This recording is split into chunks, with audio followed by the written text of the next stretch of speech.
Fala pessoal, tudo bom?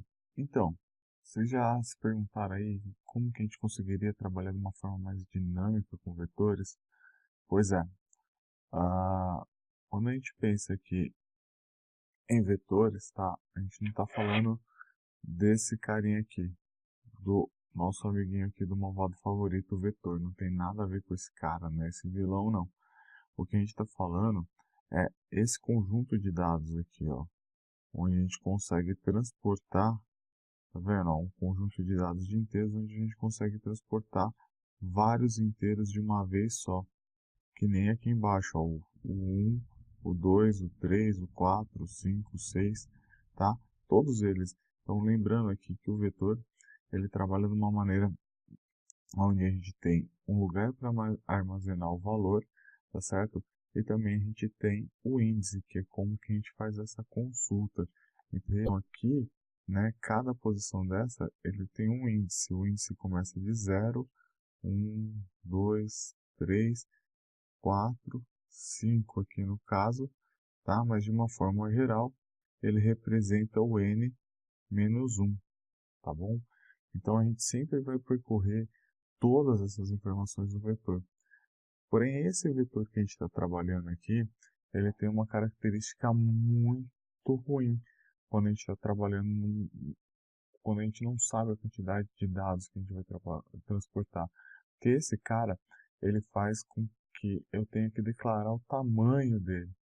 E declarando esse tamanho, ele vai ocupar sempre esse valor na memória.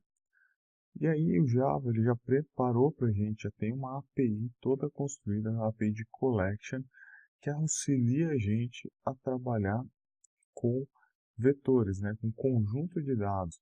E o que tem de mais interessante nessa parte da Collection em si? Tá? Se a gente for ver aqui, a Collection ela vai substituir o vetor tradicional, tá certo? Ela vai substituir esse vetor por um vetor dinâmico, ou seja, ele começa com uma posição lá na memória de 0 elementos, tá? Ele vai começar com 0 elementos. E aí eu vou adicionando de um em um esses elementos. Tá? Isso é bem legal, isso é bem bacana no nosso vetor, tá bom? Outra coisa que essa API vai facilitar para a gente é assim, ela possui diversas estruturas de dados já implementadas, tá bom? Então, quando a gente fala de estrutura de dados, é como que a gente vai percorrer esses dados, tá? Então, a gente já tem a parte de array normal, né? Esses vetores mais simples. A gente consegue ter, além dos vetores normais, a gente consegue ter os vetores também com lista ligada, a gente consegue ter hash maps, né? Ou funções hashes aí para poder armazenar os dados.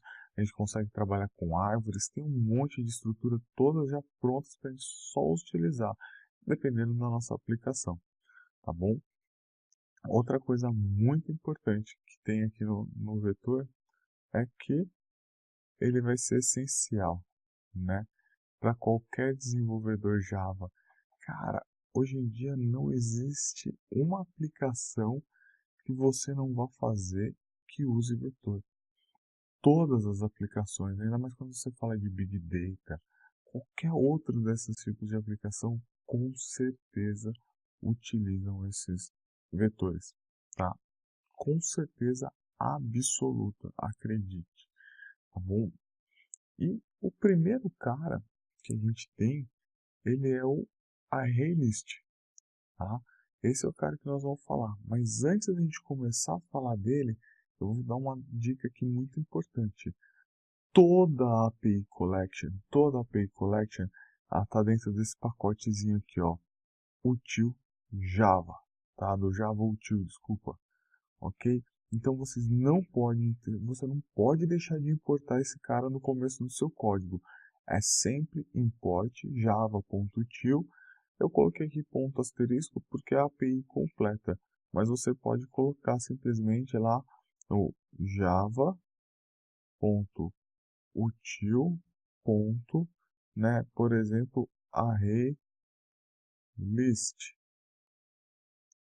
tá? E aí a gente vai começar a trabalhar com ele.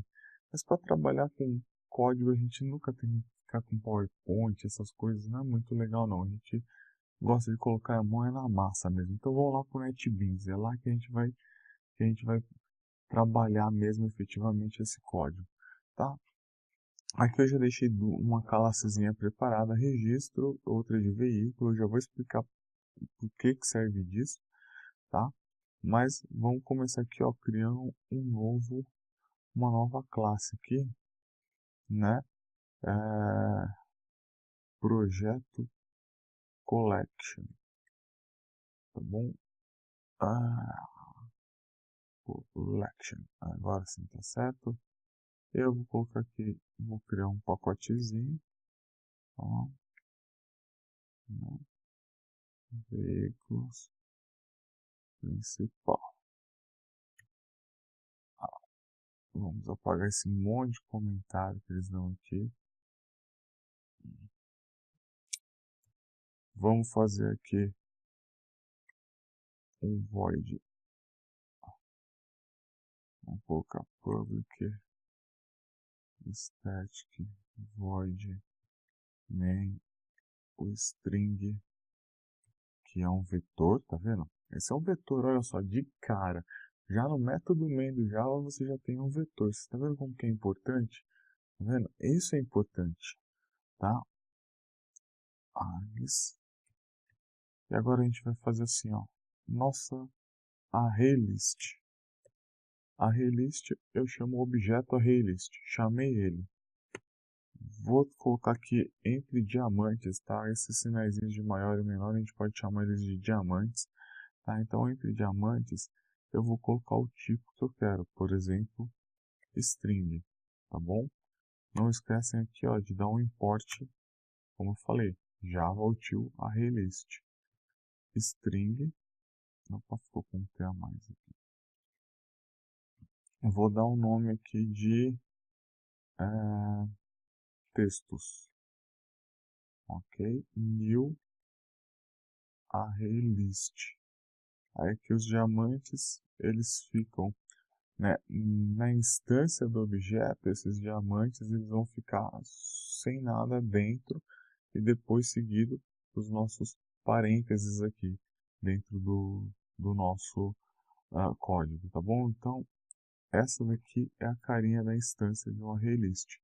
E aí, como é que eu faço para adicionar um elemento nesse cara, né? Porque se fosse lá no nosso vetor normal, a gente ia chamar aqui textos, né? E ia colocar entre colchetes a posição, por exemplo, posição 0 para ser a primeira posição para eu poder inicializar alguma informação aqui nele, né? Nesse caso aqui, a gente já tem um método chamado add, tá vendo? E aqui a gente tem uma string. A gente pode colocar uma string aqui, ó.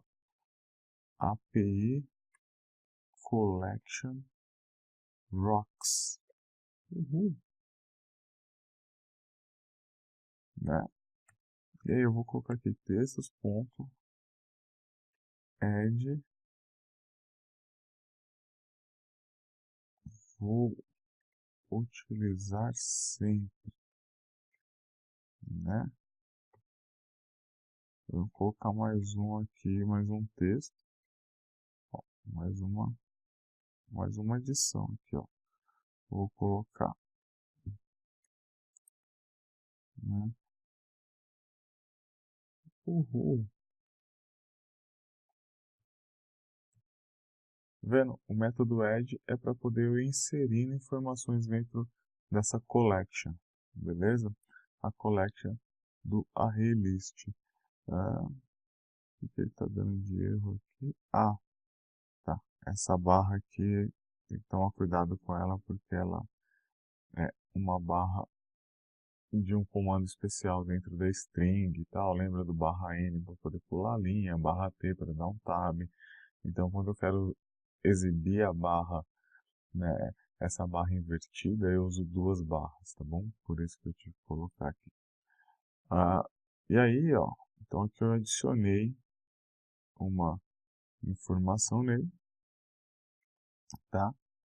E eu vou agora dar um print. Vamos ver como é que tá, ó. Systemout.println e vou passar aqui os textos, tá bom? E vamos dar aqui vamos clicar aqui, ó, F6 para poder rodar o nosso projeto, tá? Vamos esperar um pouquinho. Olha aqui, saiu o nosso resultado, ó.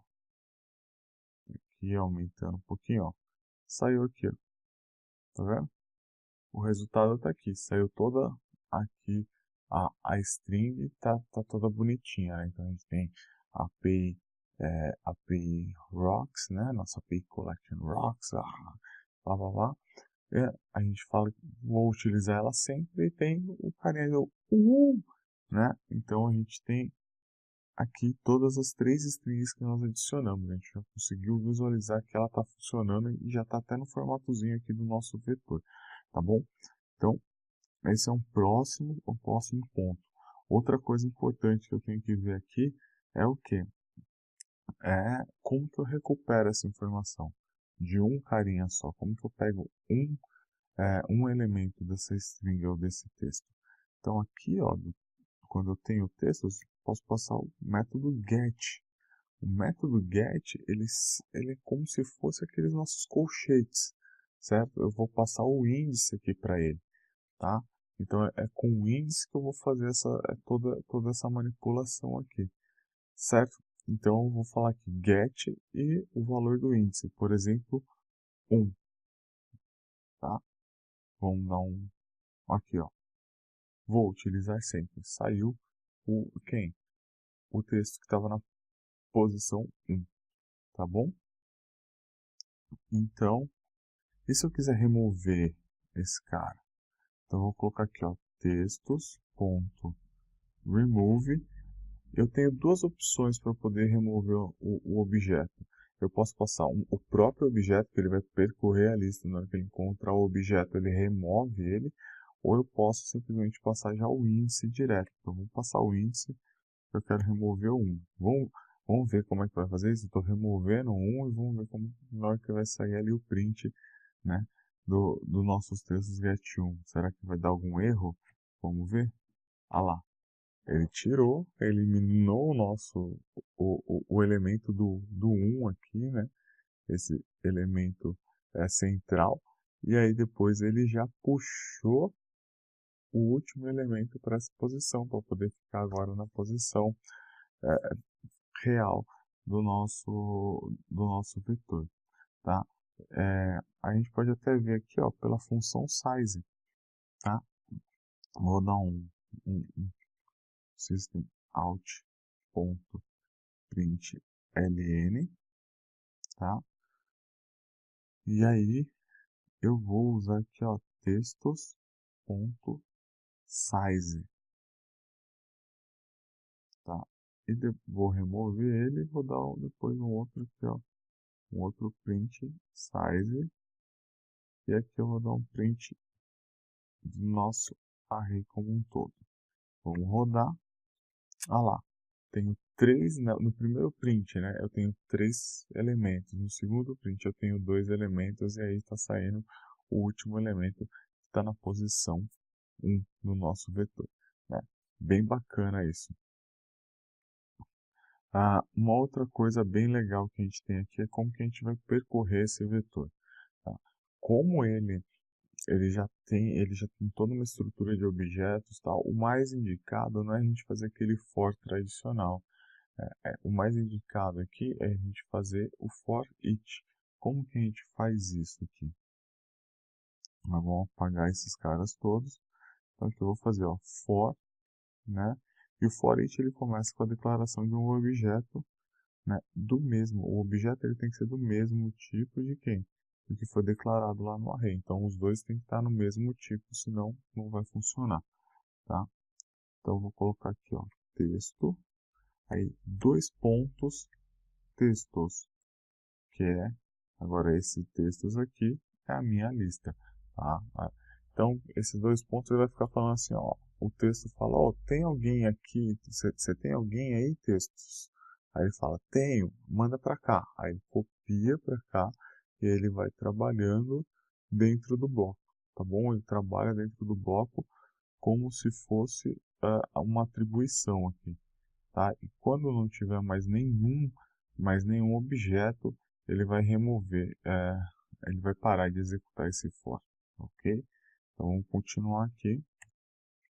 Aí sim, eu vou fazer aqui, ó, system.out.println, tá?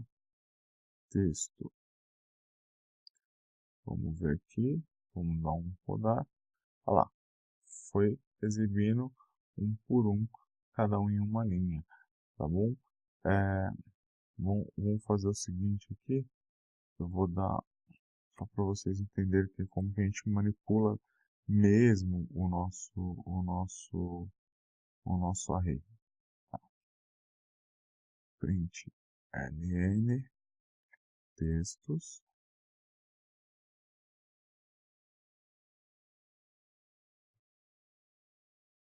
e aqui eu vou fazer o texto recebe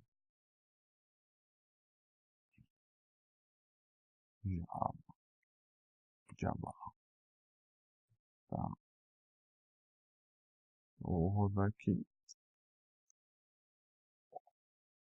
tá?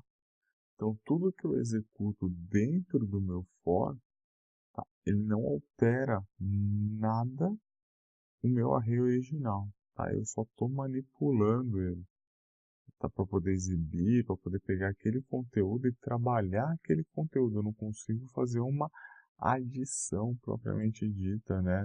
Naquele valor ali, ou naquele elemento. É uma cópia de cada posição. Bom, pode ver que o nosso vetor ele se mantém inalterado. Essa parte do for each, pessoal, depois que chegou o Java 8, ficou uma coisa bem legal, porque o que acontece? A gente teve esse for each, ele se transformou num método da collection, tá? E a gente consegue fazer isso através de expressão lambda, trabalhar isso um pouquinho com a expressão lambda, tá? Vamos ver como é que isso funciona, ó. Todo esse, todo esse código aqui, ele vai virar um método de textos. Então, calma aí, vamos apagar aqui. Textos.foreach. Aí eu vou falar aqui, ó, eu vou dar um nome do texto, né? O nosso cara que atribui. E aí, essa setinha que a gente forma com o sinal de menos e o maior, é a que vai fazer a parte da atribuição daqueles dois pontos. Então aqui eu dou um systemout.println, tá certo? Texto, beleza? Aí vamos rodar esse cara, F6, olha lá, conseguimos o mesmo passo a passo, ok? Maravilha? Então, esse daqui é o básico da collection, da P Collection. A gente consegue fazer comparações, fazer ordenações, a gente consegue fazer um monte de coisa, tá? E a gente consegue manipular também outros tipos de objetos que nós criamos.